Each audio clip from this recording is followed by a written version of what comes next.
আসসালামু আলাইকুম প্রিয় দর্শক, অন্য মঞ্চের আলাপচারিতায় আপনাদের সকলকে স্বাগত জানাচ্ছি। প্রিয় দর্শক, আপনারা জানেন এই মুহূর্তে দেশের মূল আলোচনার বিষয় হলো রাজনীতি, এবং রাজনীতির মূল আলোচনা হলো নির্বাচনকে কেন্দ্র করে। কিন্তু সেই নির্বাচনটা কিভাবে হবে সেটা নিয়ে আরেক আলোচনা। কেউ বলছে নির্বাচনটা হতে হবে জুলাই সনদের উপর ভিত্তি করে, এবং জুলাই সনদের মধ্যে রয়ে গেছে আমাদের সংবিধান সংশোধনের একটা ব্যাপার।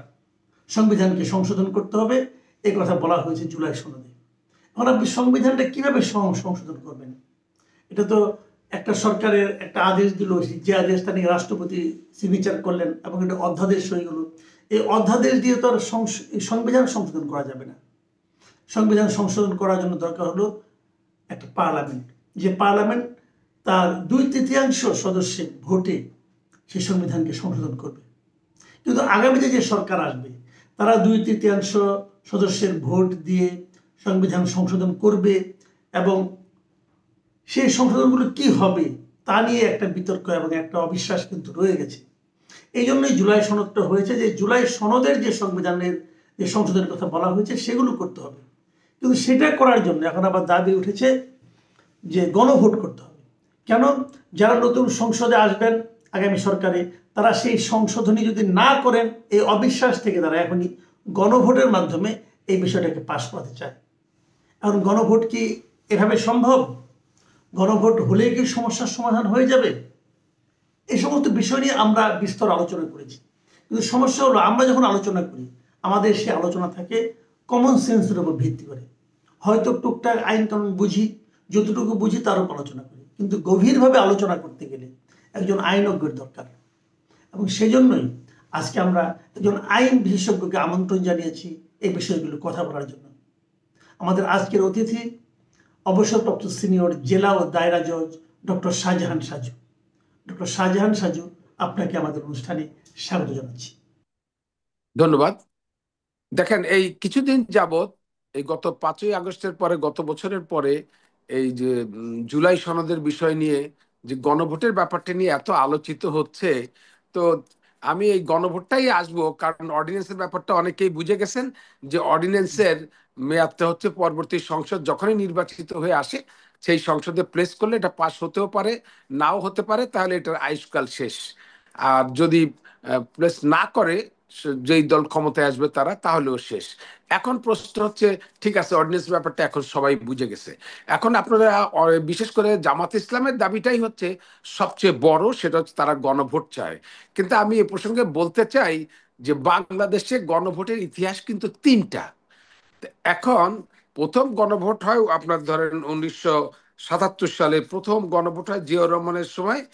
সেই জিয়াউর রহমানের সময় যে সামরিক শাসনটা হয় সেটা হচ্ছে 30শে মে 1917 সালে সামরিক শাসন হয়, যে রাষ্ট্রপতি, তিনি রাষ্ট্রপতি পদে অধিষ্ঠিত থাকবেন কি থাকবেন না, এবং তার পলিসি সমর্থন করেন কিনা, এই একটা হলো। সেটা রেফারেন্ডাম হলো, এটা তো জানেন 98.4% উপস্থিতি হলো, এবং ভোটও পেলো প্রায় 80%-এর উপরে, এরকম একটা, যাক এগুলো তো ধারণাগত, এরকমই হবে। তারপরে আপনি একটা গণভোট হলো। তারপরে আবার 1982 সালের 24শে মার্চ যখন আবার এরশাদ সাহেব ক্ষমতায় আসলেন, তখন তিনি আবার 85 সালে এসে একটা রেফারেন্ডাম দিলেন। কিসের ভিত্তিতে? যে এই সামরিক সরকার যিনি ক্ষমতায় আছেন, এটা পরবর্তী পার্লামেন্ট নির্বাচন না হওয়া পর্যন্ত উনি কন্টিনিউ করতে পারবেন কি না। এখন এই দুইটা কিন্তু, গণভোটটা হয়েছিল 77 সালে, সে জিয়াউর রহমান সাহেবের গণভোটেও কিন্তু তখন কিন্তু সংবিধান সাসপেন্ড ছিল, সংবিধানের কোনো কার্যকারিতা ছিল না। যেহেতু মার্শাল ল প্রোক্লামেশন দিয়ে সংবিধানকে সাসপেন্ড করার কারণে সংবিধানের কোনো ধারা, কোনো আর্টিকেল, কোনো কিছু কিন্তু কার্যকর ছিল না। সেখানে সুপ্রিম ল ছিল মার্শাল ল, সুপ্রিম ল ছিল প্রেসিডেন্সিয়াল ফরমান, মার্শাল ল ফরমান। তো সেইটা দিয়ে ওটা করা হয়েছে। এবং এই রেফারেন্ডাম যখন হয়, তারপরে দেখেন এইটা কিন্তু রেটিফিকেশন হয় 1979 সালে সংসদে। তার মানে হচ্ছে ওখানে কিন্তু রেফারেন্ডামটার অ্যাকসেপ্টেন্সের কথা বলা হয়নি আলাদা করে। ওখানে বলা হয়েছে যে ওই রেজিমের সময় যত আইন কানুন, গণভোট, প্রজ্ঞাপন, বিল যা কিছু হয়েছে এগুলো সংসদ অনুমোদন দিল, তার মানে তখন এটা সংসদ প্রণীত আইন হয়ে গেল। তো কাজেই তারা সেভ হয়ে গেল। পরবর্তীতে আবার যখন 82 সালে এরশাদ সাহেব 24শে মার্চ ক্ষমতায় আসলেন, তখন তিনি চালাচ্ছিলেন এবং তখন তিনি আরেকটা রেফারেন্ডাম দিলেন। কি জন্য? কারণ সে তো সামরিক সরকার, এখন তার তো জনগণের সাপোর্ট লাগবে। তখন তিনি কি করলেন, সেই সামরিক শাসনের সময় উনি এসে 1985 সালের 21শে মার্চ সম্ভবত উনি একটা রেফারেন্ডাম দিলেন। তো সেই রেফারেন্ডামে আপনার ওইরকম 90-95% ভোট পেল, 88% আপনার টার্ন ওভার এরকম ছিল। সংখ্যাগুলো মানে আমি ধারণাগত বলছি, এগুলো একেবারে স্ট্যাটিস্টিক্স বলছি না। তো গেল দুইটা। কিন্তু ওইটাও কিন্তু 86 সালে তিনি যখন সংসদ নির্বাচন দিলেন, 86 সালে যখন নির্বাচন দিলেন, সেই নির্বাচন তখন কিন্তু প্রেসিডেন্সিয়াল ফর্মে গভর্নমেন্টে ছিল। এবং এই প্রেসিডেন্সিয়াল ফর্ম অফ গভর্নমেন্টটা তো আপনারা জানেন, 1975 সালের 25শে জানুয়ারি শেখ মুজিবুর রহমান সাহেব উনি কিন্তু ওই সর্বময় ক্ষমতার, পত্রিকার হেডলাইন ছিল যে তিনি সর্বময় ক্ষমতার অধিকারী হলেন। পত্রিকার হেডলাইন এটা হচ্ছে যে প্রেসিডেন্টই সবকিছু নিয়ন্ত্রণ করবে, সবকিছু প্রেসিডেন্টের হবে, এবং চিফ এক্সিকিউটিভ যে প্রধানমন্ত্রী তিনি তার অধীনে থাকবেন, ক্যাবিনেটটা তার অধীনে থাকবে। ভালো। তো ঠিক আছে, প্রেসিডেন্ট ফরম্যাট চল, জিয়াউর রহমান সাহেব সেটাই চালালেন, এরশাদ সাহেব চালালেন। তারপরে আবার উনি রেফারেন্ডাম দিয়ে এরশাদ সাহেব ক্ষমতায় থাকবেন কিনা এবং তার প্রণীত যে আইন কানুন এবং নির্বাচন না হওয়া পর্যন্ত তিনি ক্ষমতায় থাকতে পারবেন, এই মর্মে রেফারেন্ডাম করলেন। তখনও কিন্তু সংবিধান সাসপেন্ড অবস্থায় ছিল, সংবিধান কিন্তু তখন কার্যকর ছিল না। তাহলে দুইটা গণভোট হলো সামরিক শাসনের অধীনে, এটা সাংবিধানিক কোনো বিষয় ছিল না। পরবর্তীতে যখন গণ অভ্যুত্থান, 1990 সালের অভ্যুত্থানের পরে যখন সংবিধান ফেরত আসলো, তখন 1991 সালে আরেকটা রেফারেন্ডাম হলো। সেই রেফারেন্ডামটা হলো আপনার কি, যে এই রাষ্ট্র কি আপনার ইয়ে সাংবিধানিক, এটা কি মানে প্রেসিডেন্সিয়াল ফর্ম অফ গভর্নমেন্ট চলবে, নাকি এইটা আপনার ওই রাষ্ট্রপতি শাসিত সরকার চলবে, সেটাও একটা রেফারেন্ডাম। সেখানেও এরকম প্রচুর ভোট, 90%, 80%। কারণ গণভোটে কি হয় আপনারা ভালো করেই জানেন রেফারেন্ডামে।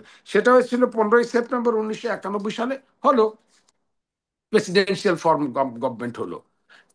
হ্যাঁ, তারপরে এই যে চললো, এখানে আমরা এখন পরবর্তীতে 2011 সালে পঞ্চদশ সংশোধনী দিয়ে, যেটাতে আপনার কেয়ারটেকার গভর্নমেন্টটা বাতিল হয়ে গেল কিন্তু পঞ্চদশ সংশোধনীতে। এবং সেইখানে এই গত শেখ হাসিনা সরকার উনি 2011 সালে সংবিধান সংশোধন করে বলবেন, সংবিধান সংশোধনের বিধান হলো যে 2/3 মেজরিটি দিয়ে সংবিধান সংশোধন করতে হবে। গণভোটের অস্তিত্ব কিন্তু আর কোথাও থাকলো না। তাহলে এখন যে জামাতে ইসলাম সবচেয়ে বেশি সোচ্চার, এর মধ্যে এনসিপিও আছে, 12-2 একটা দল থাকতে পারে, তারা গণভোটটা চাচ্ছেন। সংবিধানে কি গণভোটের কোনো বিধান আছে? আচ্ছা, তারপরে আরেকটা কি শুনলাম, আমরা তো রাজনীতি করি না, পত্র পত্রিকা দেখি আর 40-42 বছর এই জুডিশিয়ারি নিয়েই তো কাজ করি। এখন যদি কে সেদিন দেখলাম, এটা আমি বুঝি না, এর তো জ্ঞানী গুণী মানুষগুলো, আমরা তো কম জ্ঞানী, কিন্তু এই জ্ঞানী মানুষরা বললেন কি, আমরা কনসেনসাসে আসব এবং 270 দিনের মধ্যে যদি সংবিধানে এটা সন্নিবেশিত না হয়, তাহলে অটোমেটিক সংবিধানে সন্নিবেশিত হয়ে যাবে। আচ্ছা, এই সংবিধানে কোন আর্টিকেলের আওতায় এটা আছে? এটা তো কোথাও নাই। তো এই পাগলামিগুলো কেন করে? এবং জামাত ইসলামী কিন্তু বেশি করে। আর করলো, তাহলে এই আরেকটা ব্যাপার আমি ধরে নিলাম যে না, আমরা সবাই কনসেনসাসে আসছি।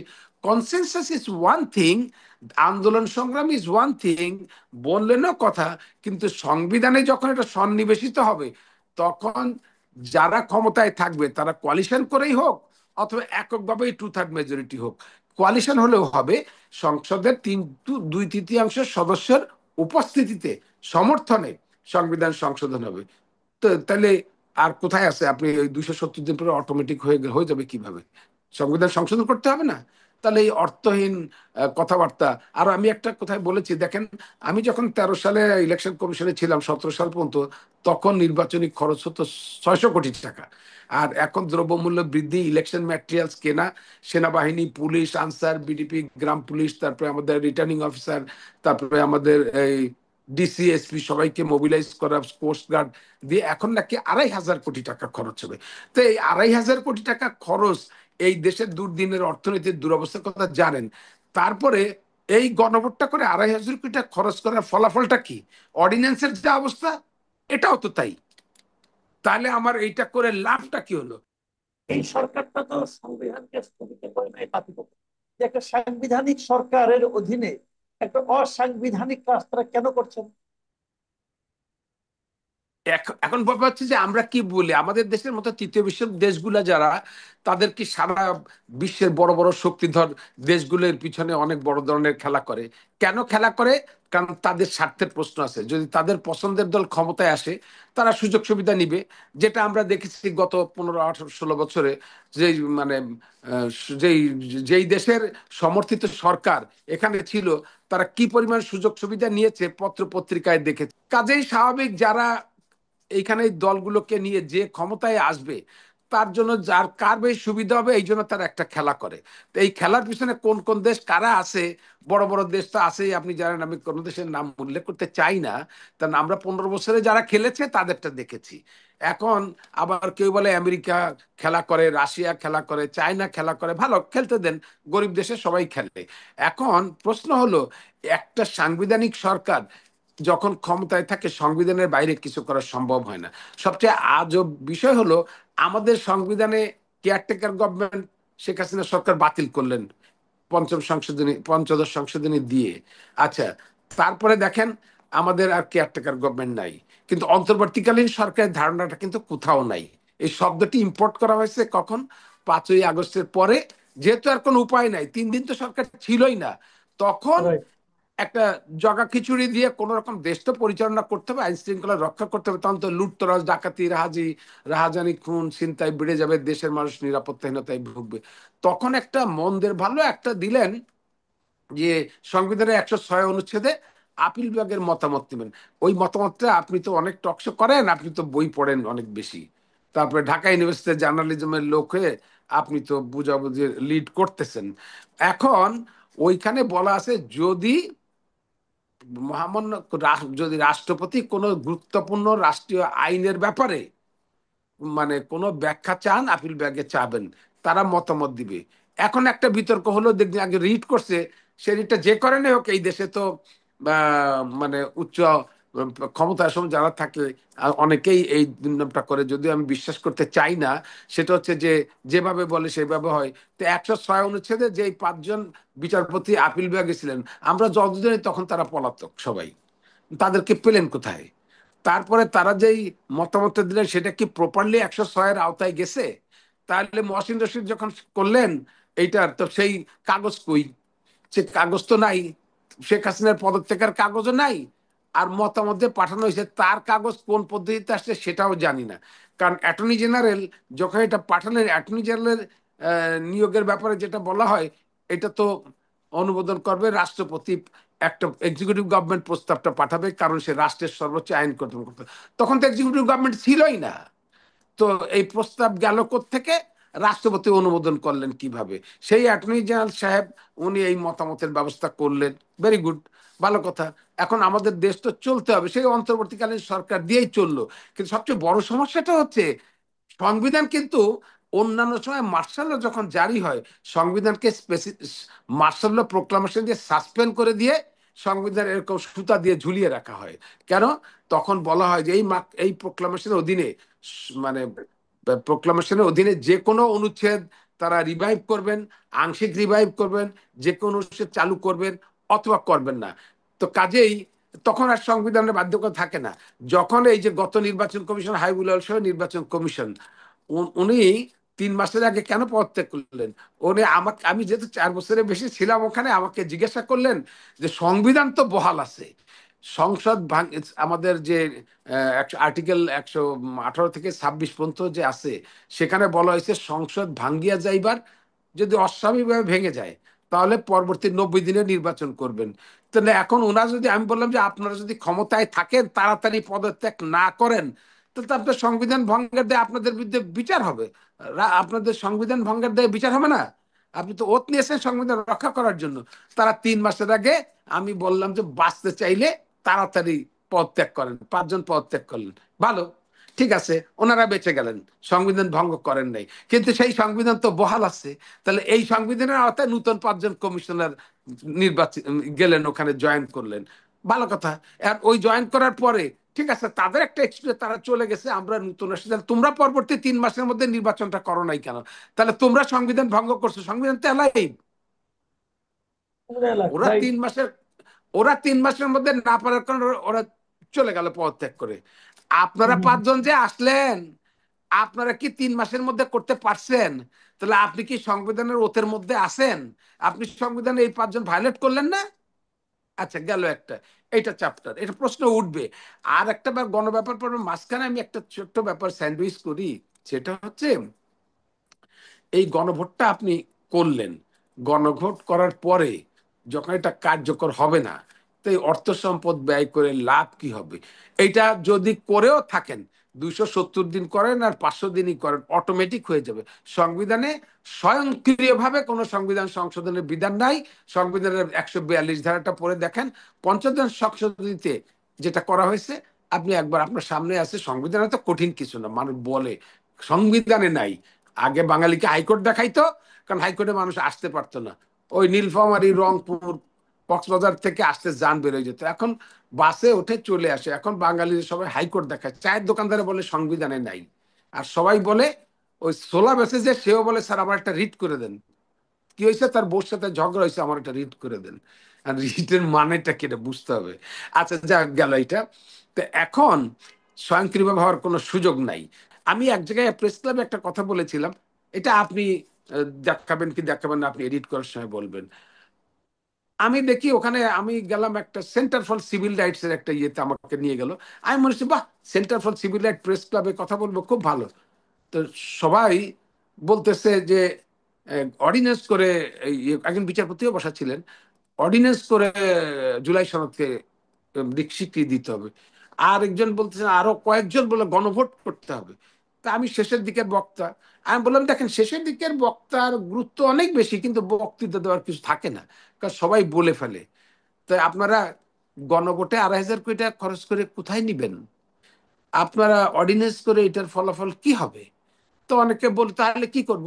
তা বলে, একটা আছে যে, যে কয়টা দল আপনারা কনসেনসাসে আসতে পারেন, তারা মিলে বলেন যে আমরা এই সংসদ নির্বাচনের পরে আমরা সবাই ঐক্যবদ্ধ যে সংসদে জুলাই সনদটা পাশ হতে হবে। কারণ জুলাই সনদে যারা শহীদ হয়েছেন, যারা হাজার, 1,500 বলে বা 1,000, 1,500 লোক যারা শহীদ হয়ে গেছেন, যার মায়ের সন্তান গেছে, যার স্বামী হারিয়েছে, যার ছেলে হারিয়েছে, তারপরে এই যে ব্যাপার, যার তারা গেছে, তা তাদের যেই ক্ষতি, এটা কোটি কোটি টাকা দিলেও হবে না।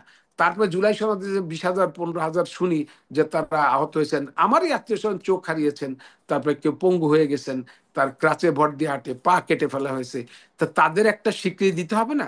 তারা যদি আজকে এই আন্দোলনে এই স্যাক্রিফাইসটা না করতো, তাহলে 15 বছরের সেই নিশিরাতের ভোট বলেন, আমি দামি নির্বাচন বলেন, হ্যাঁ, যেটাই বলেন, এই জিনিসটা তো আরো চলতে থাকতো। কারণ তাদের ভিউজ তো ছিল ভিশন 2041।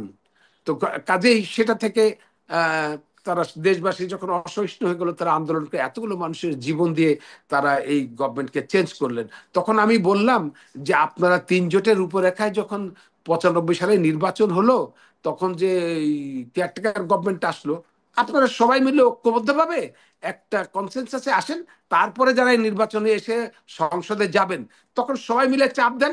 যদি তারা না করে, শেখ হাসিনা সরকার যেভাবে পালিয়ে গেছে, এই সরকারও পালিয়ে যাবে। আপনারা বাধ্য করবেন তাকে, কারণ চুক্তি করেছে জি একসঙ্গে, এখন পালন করছেন না। এইটুকু হচ্ছে জি, আমার অনেক কথা আর ধন্যবাদ। কি। জি, অনেক মানে কারণ, ধন্যবাদ ডক্টর শাহজাহান সাহেব।